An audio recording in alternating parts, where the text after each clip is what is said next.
Bismillahirrahmanirrahim. Assalamualaikum warahmatullahi wabarakatuh. Perkenalkan, nama saya Muhammad Fitra, NIM 17024050053. Saya dari kelas Agribisnis 7B. Baiklah, di sini saya akan memaparkan materi yang berjudul dinamika sistem.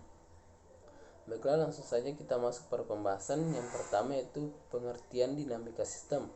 Dinamika sistem adalah suatu metode pemodelan yang penggunaan metodenya ini erat berhubungan dengan pertanyaan-pertanyaan tentang tendensi-tendensi dinamik sistem-sistem yang kompleks, yaitu pola-pola tingkah laku yang dibangkitkan oleh sistem itu dengan bertambahnya waktu.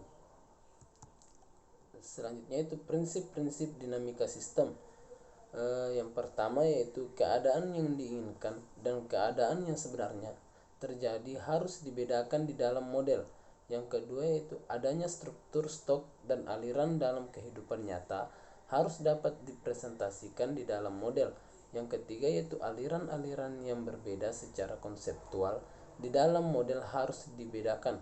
Yang keempat yaitu hanya informasi yang benar-benar tersedia bagi aktor-aktor di dalam sistem yang harus digunakan dalam pemodelan keputusan.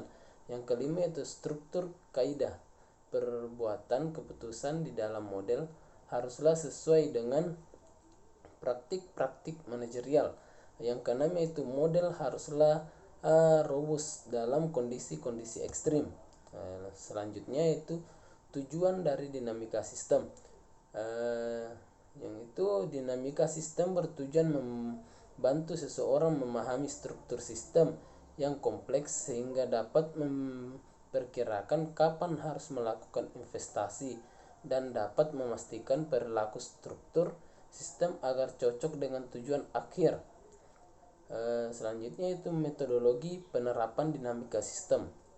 Metodologi yang ditetapkan oleh Forrest 1961 sampai 1971 untuk penerapan dinamika sistem dalam praktek secara langsung berasal dari filsafat dan teori pendekatan.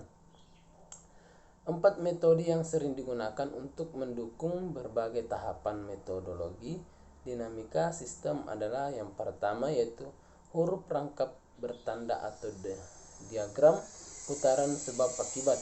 Yang kedua yaitu pola dasar sistem.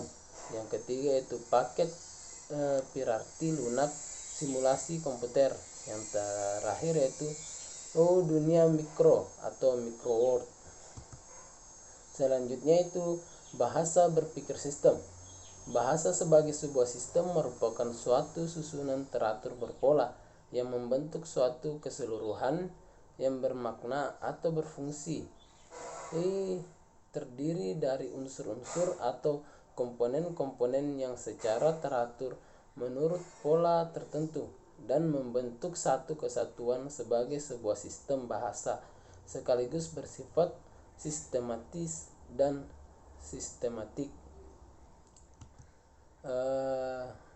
Baiklah, itu saja pemaparan dari saya, kurang lebihnya mohon dimaafkan. Assalamualaikum warahmatullahi wabarakatuh.